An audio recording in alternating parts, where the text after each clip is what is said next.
Hola a todos, listos para una nueva inmersión. Hoy nos centramos en un tema que, a primera vista, puede parecer un poco árido, la burocracia. Pero créanme, es mucho más interesante de lo que parece. Y para desentrañar sus complejidades, nada mejor que recurrir a uno de los grandes pensadores del tema, Max Weber. Exacto. Weber, a principios del siglo XX, ya estaba analizando cómo la burocracia se convertía en el sistema operativo, por así decirlo, de las sociedades modernas. Y lo fascinante es que sus ideas siguen siendo tan relevantes hoy como lo fueron hace más de un siglo. Es que si lo pensamos, la burocracia está en todas partes, en los gobiernos, en las empresas, incluso en nuestras propias vidas. Pero ¿por qué? ¿Por qué Weber consideraba la burocracia como una pieza clave de la modernidad? Bueno, Weber observó que las sociedades, a medida que se industrializaban, se volvían más complejas.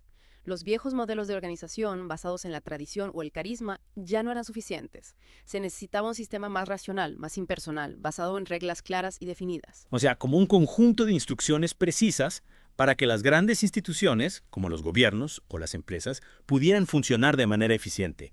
¿Es así? Sí, podremos decirlo así. Weber identificó una serie de características que definen un modelo ideal de burocracia. Una de ellas es la formalización.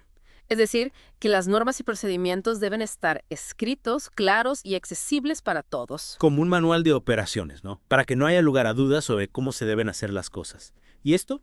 ¿Cómo se relaciona con la autoridad dentro de una burocracia? Buena pregunta. Weber habla de autoridad legítima, es decir, la autoridad no se basa en la tradición, la costumbre o el carisma de un líder, se basa en las reglas, en las leyes. Entonces, ¿el poder reside en el cargo, no en la persona que lo ocupa? Exactamente. Es como en un partido de fútbol. El árbitro tiene autoridad porque conoce las reglas y su función es aplicarlas, independientemente de quiénes sean los jugadores. Claro, todos aceptan su autoridad porque se basa en un sistema preestablecido. Y hablando de sistemas, ¿cómo se organiza internamente una burocracia? ¿Cómo se distribuye el trabajo y la responsabilidad? Weber destaca dos elementos clave: jerarquía y especialización. La jerarquía establece una cadena de mando clara, con diferentes niveles de autoridad. Y la especialización implica que cada persona dentro de la organización tiene un rol específico, una tarea definida. Como una gran máquina donde cada pieza tiene su función y todas trabajan juntas para lograr un objetivo común. Esa es la idea. Y para que esta máquina funcione de manera fluida, Weber introduce otro concepto clave: la impersonalidad. Impersonalidad. ¿Qué significa eso? Significa que las decisiones se toman con base en criterios objetivos, no en sentimientos o preferencias personales. Se busca eliminar el favoritismo, la arbitrariedad y garantizar un trato justo e igualitario para todos. O sea que la burocracia, en teoría, aspira a ser un sistema justo e imparcial. Pero, ¿cómo funciona esto en la realidad?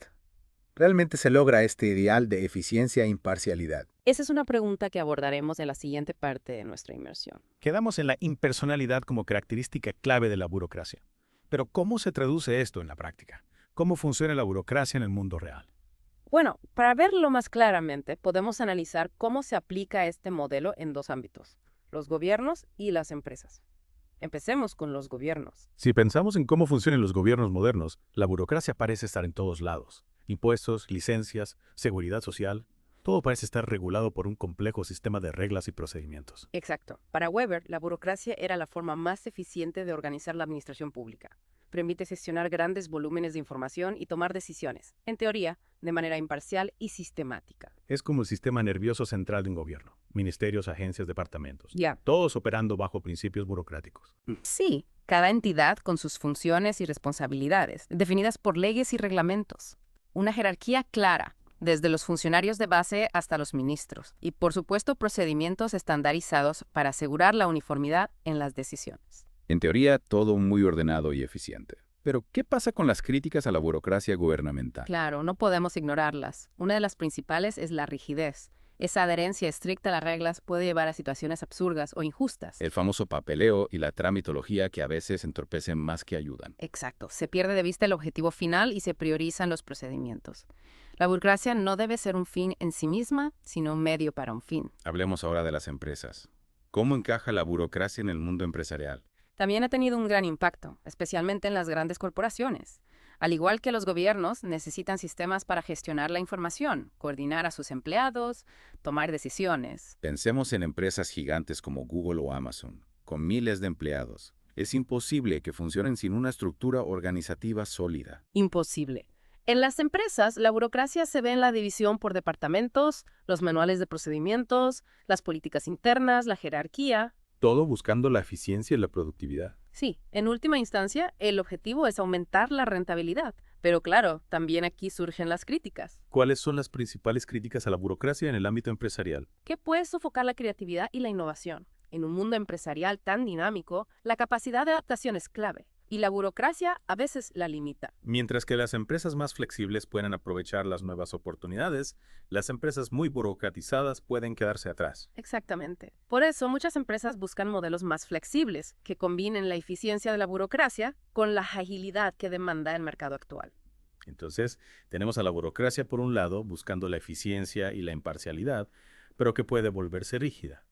Y por otro lado, a las empresas que necesitan esa eficiencia, pero también agilidad para adaptarse. ¿Es posible encontrar un punto medio? Esa es la gran pregunta. Las críticas a la burocracia han llevado a buscar modelos alternativos que intentan combinar lo mejor de ambos mundos, eficiencia y flexibilidad. Se podría hablar de una burocracia flexible. ¿Cómo se lleva eso a la práctica? Más que una burocracia flexible, se trata de repensar cómo se organizan y gestionan las empresas. Un punto clave es la descentralización. En lugar de concentrar la autoridad en la cima, se distribuye en distintos niveles. O sea, dar más autonomía a los equipos e individuos para que las decisiones se tomen más cerca del problema, con mayor conocimiento del contexto. Exactamente. Así se agilizan los procesos y se fomenta la iniciativa. Otra idea importante es la horizontalidad.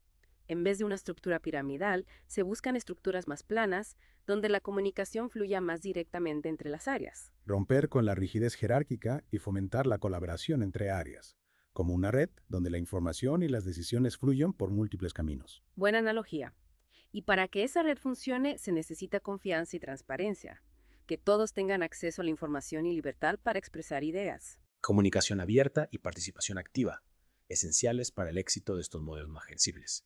Pero ¿cómo se mantiene la coherencia si cada equipo tiene tanta autonomía? Estableciendo una visión y valores compartidos que guíen las decisiones. En lugar de reglas rígidas, una cultura de confianza, responsabilidad y orientación a resultados. Libertad para decidir, pero dentro de un marco que garantice la coherencia con los objetivos de la empresa. Un cambio de paradigma. Guiar a través de una visión compartida, no controlar con reglas. Un modelo que requiere madurez por parte de todos. Sí. Y hay que recordar que no existe un modelo perfecto para todas las situaciones. Depende del tamaño, la actividad, la cultura del entorno. La clave es encontrar el modelo que mejor se adapte a cada organización.